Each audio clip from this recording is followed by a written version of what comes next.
in starting your foundation, Yeah. how you did that. What would be your advice to avoid pitfalls that maybe you hit? Well, I don't use a foundation. What I use is a philosophy for, I mean, my whole life I've been giving to various causes. But what I realized years ago with my wife, because we've been married for 40 years. So, you know, when I got married, I had no money. And so we kind of went through the journey together. And there were many people approaching us with many good ideas, but it to me seemed like a scattered machine gun approach, so to speak. Like 1 year give one institution something and then never again. Plus, what really bothered me the most about the whole thing was, how did I know my money went to what I was told it was going to do? Yeah. And that really troubled me because I have no idea what they did with it. Right. And so I came up with this idea with her, with Linda, and I said, why don't we do 5 for 5? Pick 5 institutions that mean something to us and support them for 5 years. And then Now I understand the 5 for 5. Yeah, 5 for 5. And then the idea is that ask them for quarterly statements, just like you would a money manager.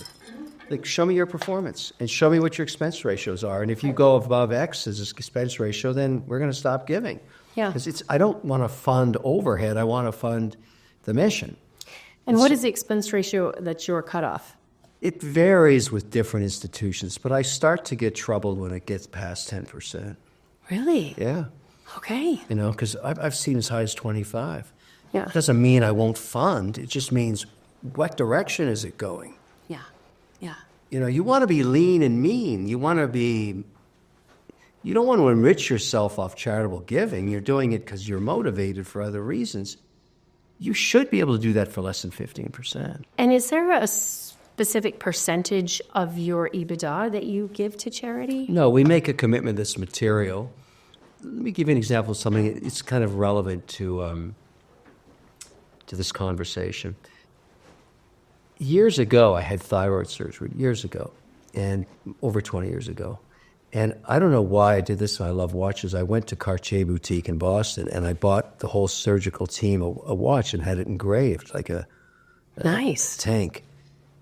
Those things became precious to them. And they're also vintage Cartiers now, so they've gone up in value. But recently, I needed my hip replaced. I didn't even know I needed it until I thought I had a torn hamstring, and just by happen chance got an MRI and an X-ray that week, and they said, you have no hip left. You're bone on bone. You got to go into immediate surgery. They automatically, said, look, we'd love to have you gift our foundation and all the rest of that stuff. I said, that could happen. And we do support hospitals, and I appreciate the work done. But here's what I'm going to do. I want the name of every person that was part of this hip surgery, this wildly successful hip surgery. And I went back to Cartier, to Paris, and I said, make me 27 pieces. And they said, we've never done that before, because that's how many people are involved. Robotics, hip lab. Yeah.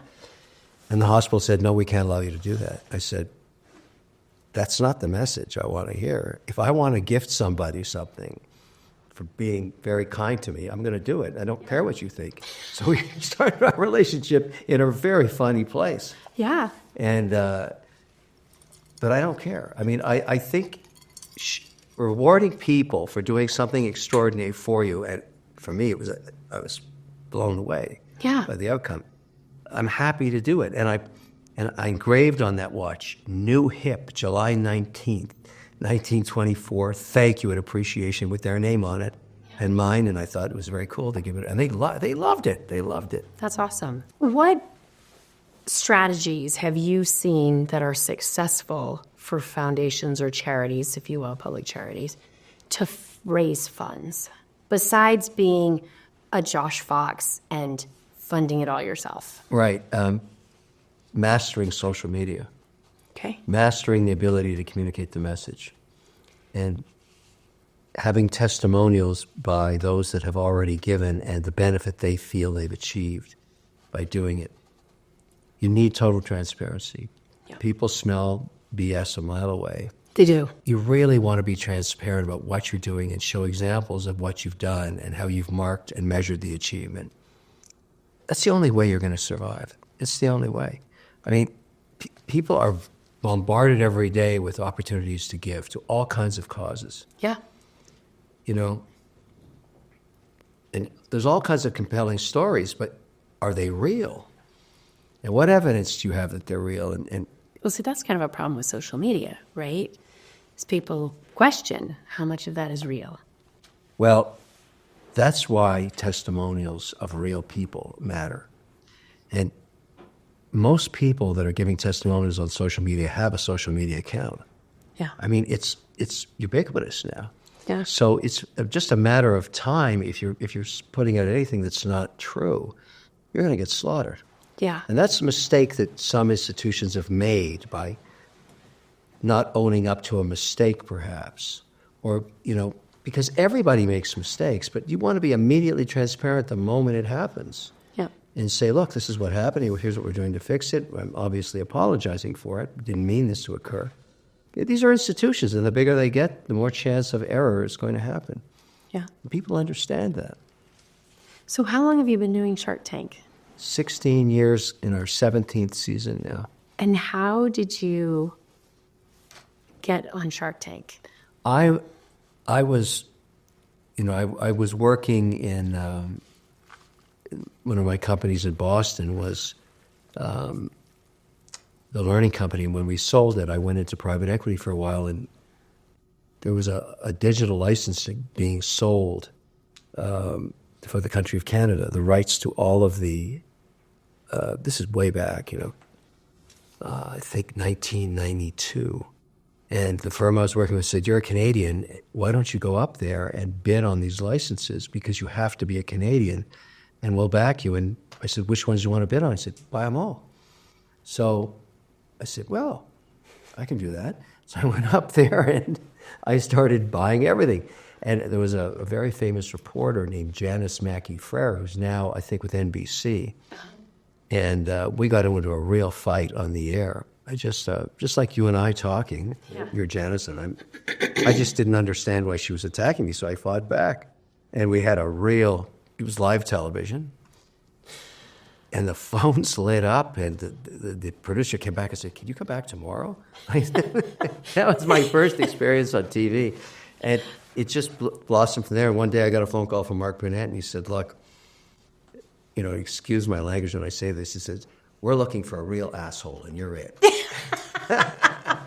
And that But now you're Mr. Wonderful. Oh, yes, exactly. So who knows how that happened? But the whole idea was, we went to that journey together, and I had no idea how big it was going to get. It's an iconic. It's in 54 countries around the world. It's incredible. Yeah. I mean, there's Dragon's Den, and I know. Well, there's different versions. It's on in Abu Dhabi. It's on in Saudi Arabia and Riyadh.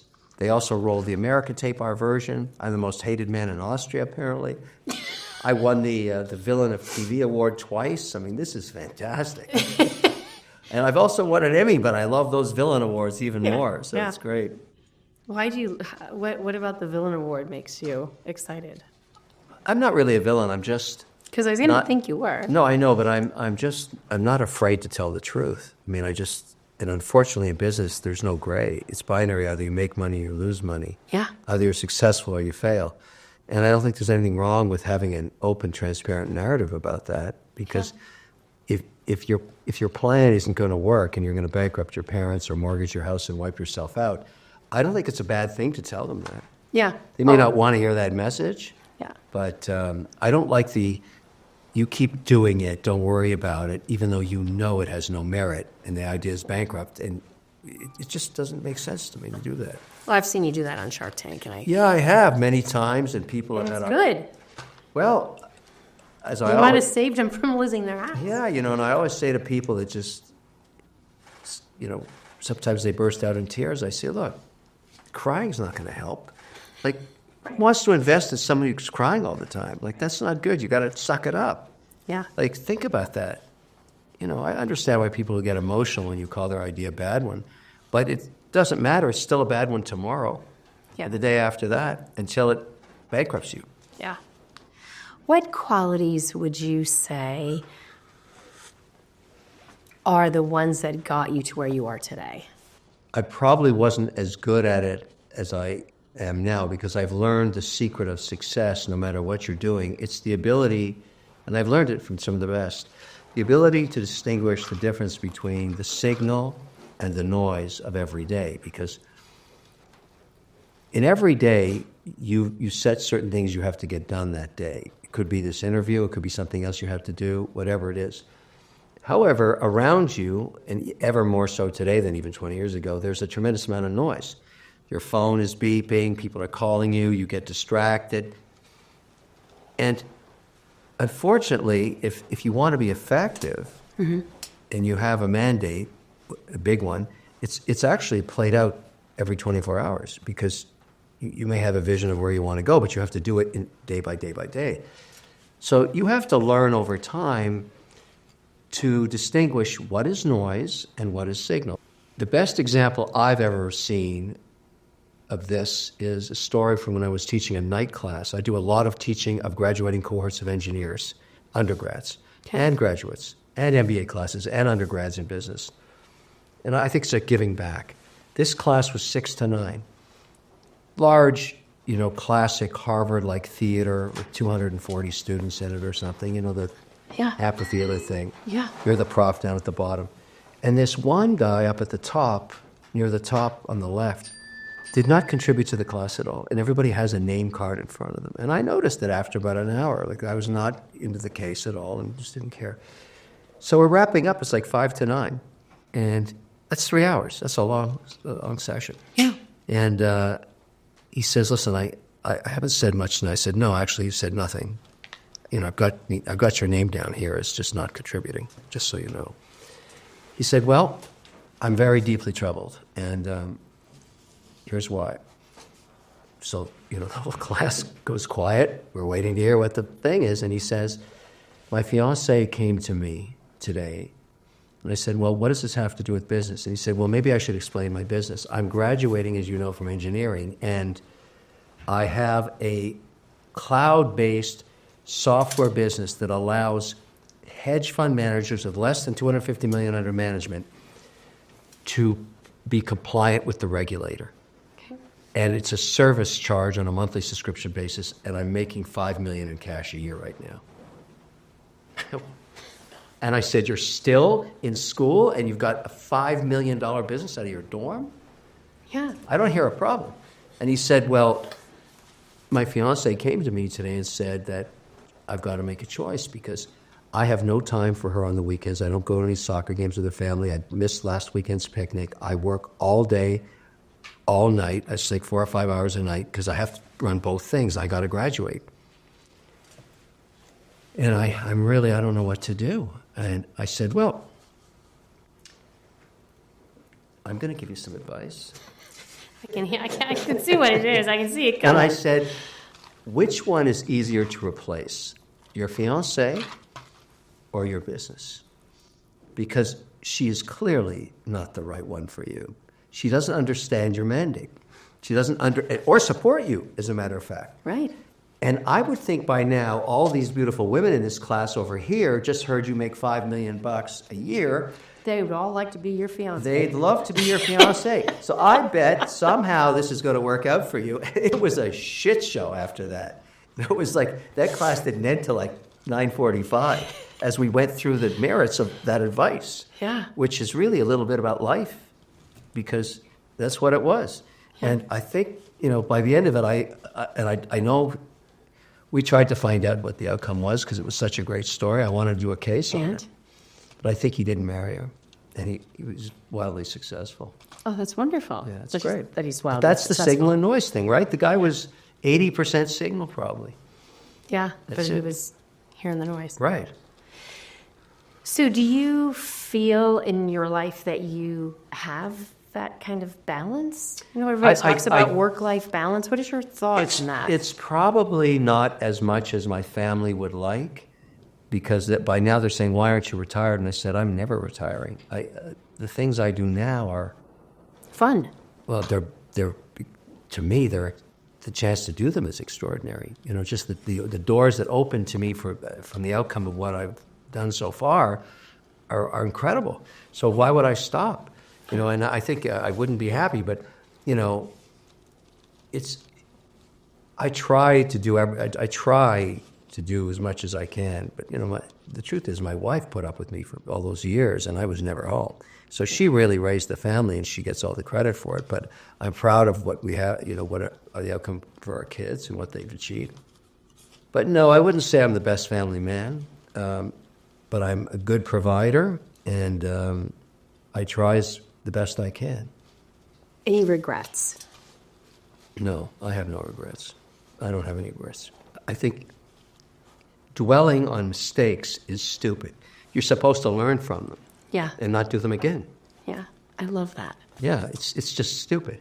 And you're going to have skeptics and critics all the time. Yeah. And the thing about that is, I respect their opinion and I listen to it, but I don't care. It doesn't matter to me because it's noise. It's just noise. And so it just, the most hard, I've got 9.8 million followers, and some of the comments are just brutal. And, my head of social media goes, "Oh, I can't believe it." Do you even read that? Like, I don't know if I would read that. I don't, but I have a team that does to understand what's relevant to our base. Right. And once in a while, when it's a topic, I'll just say I'm going to play a new riff on my new guitar. I'll do that live on Instagram. It'll go out to millions of people. And I do read the comments on, because there's always somebody better who can play better than you and you can learn from it. So, or if it's about watches, I read it, It's about things that interest me. I'm in every watch group known to man, and I'm a well-known collector all around the world, so I get communications from royal families and heads of state. If you don't have any critics and there's no skeptics around what you're doing something wrong. I don't care about anybody. I'm not going to let somebody who's my critic get in the way of success. Why would I do that? There's not even revenge. It's just you got to get to what you started. You have to finish it. Yeah. I remember I just announced the world's largest data center, 7.5 gigawatts. That's a project. Everybody told me that was insane. It's a $70 billion real estate project, the largest ever proposed in North America. And I said, "What do you mean? Why can't I do it? Tell me what specific thing is going to stop me from doing it." And they said, "Well, one of 100 things, because nobody's ever done it." I said, "That's not a reason. That makes no sense. That's a reason to do it." Yeah. So, you can't raise $70 billion. I said, "Sure I can. Why can't I?" And did you? I've just started. I've just raised, I've paid for the whole thing myself so far, but I went around the world with it last week, and we have all kinds of interest. So it's going to take 6 years to build. Wow. So and I have to raise my first $2 billion by the end of next quarter. I'll do it. You have to say I can do it. So with the attitude of I can do it, and then how do you open those doors? How do you do that? Well, a lot of people what don't are your steps? You're thinking, this person knows this person, and if I talk to that person, and then... Yeah, it's for me a little different, and I didn't realize this till maybe 5 years ago, but this Shark Tank thing and the whole being the ambassador for the American dream of entrepreneurship is bipartisan. I get to work on Capitol Hill with red and blue and independents and everybody else. Everybody wants to create jobs in their state, whether you're a governor or senator. But I didn't realize the global reach of that show until I started showing up in countries like Sweden, Denmark, England, Saudi Arabia, United Arab Emirates, and it's the number one show in those countries. So I started to test it by just saying, okay, who's the crown prince of XYZ country? I'm just going to call them, see what happens. Yeah. They call me back. Because you're Kevin O'Leary. Well, yeah, I am. So, and I say, look, I want to bring over a project I want you to look at. I need $2 billion for it. I'm investing my own money beside it. Sure, come on over. Yeah, that works. And so why wouldn't I use that to my advantage? Yeah. So now it's getting more interesting. I don't think there's a country anywhere in the world that doesn't know who Mr. Wonderful is.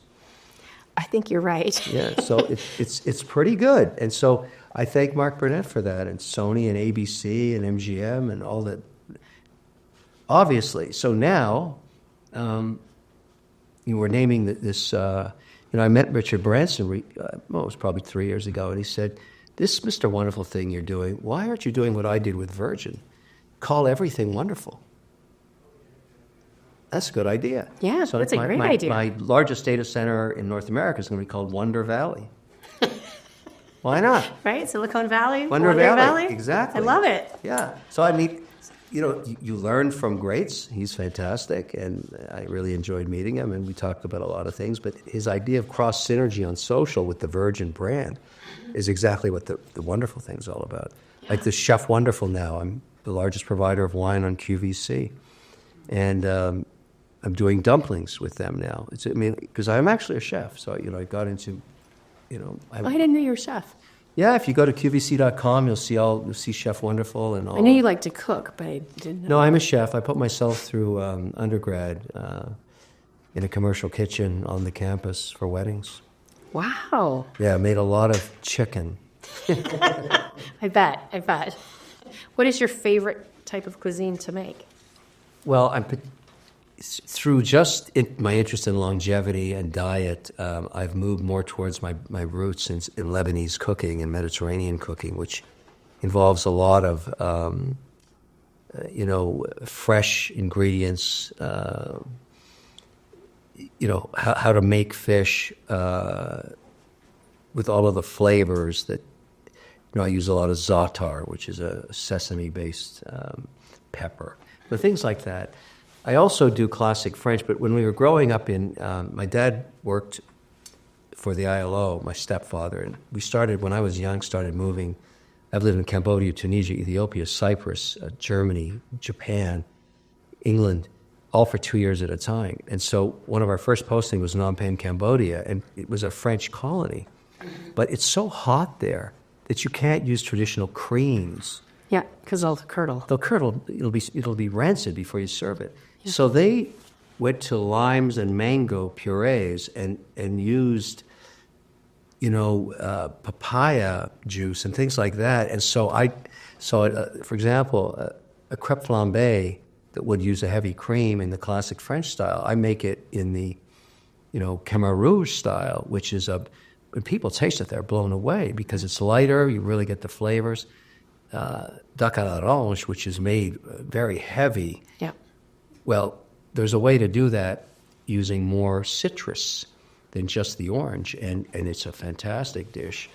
Even escargot, there's a way to do that. So I sort of have a French Asian fusion thing going on there, and I'm very good at it. Have you thought about opening a restaurant? I own one. Oh, you do? Yeah, I'm a shareholder in one called Blue Bovine, which is a kind of it's Asian fused with classic French, so it's very successful. Now, is that in Miami? No, it's attached to the arena in Toronto, Canada. So we have 50,000 people going by it every day, and we do quite well. Bet. Yeah. And I whenever I'm in Toronto, I go there and hang out. See, now you're going to have to open one in Miami because then you can go. I am looking at Miami with my same operator. Miami is really friggin' competitive with restaurants now because I live there. But I don't know about the Asian, French. Yeah, no, you're right. We are looking at 2 sites. You're right. I am looking at that because what I find works is I say, look, I'm going to be at Blue Bovine at 7:00. Come and visit me. I'm going to be in Toronto for one night and put it out on social and boom. You get a lot of business. And why not? Exactly. Goes right back to Richard Branson advice. Put it out there. Yes. Yeah. Yes. Yeah, it's great. So one thing that you said that just to kind of go back to somebody telling you, well, how are you going to do that? You can't do that, right? When I was speaking with Josh Fox, he said, Kevin's like, you're never going to get rid of those horses around Central Park. You can't do that. That's not going to happen. He goes, and I did it. Well, not quite yet, but he's working on it. He's working on it, and I learned something about that. He is one of those guys that is very focused. Like you. Yeah, definitely. Well, that's why we were in business together for a while. We did very, very well. And it's sort of, the thing about that I hadn't thought through is you can't just take care of the horses. You have to take care of the operators. Yeah. That's their livelihood. Yeah. And for their families. Yeah. You have to find them something meaningful in their lives. You can't just take their horses away that's a New York tradition, Yeah. particularly around Central Park. Yeah. So That's been, and I think Josh has run into that problem or issue, maybe not a problem. These people are legends in their city, yeah. and they're good, law-abiding people, and the police support them and all that stuff. So yeah, I said to him, I don't, because there's a union, all kinds of stuff, and I would have thought that was an insurmountable problem. well, it's not apparently, because there's enough New Yorkers who can't watch horses suffer. Yeah. And I kind of agree with them, but there has to be a mid-ground. Either make the livelihoods of these horses way better, Yeah. or A place where they can, yeah. find a way to redeploy these people that have had it running for generations.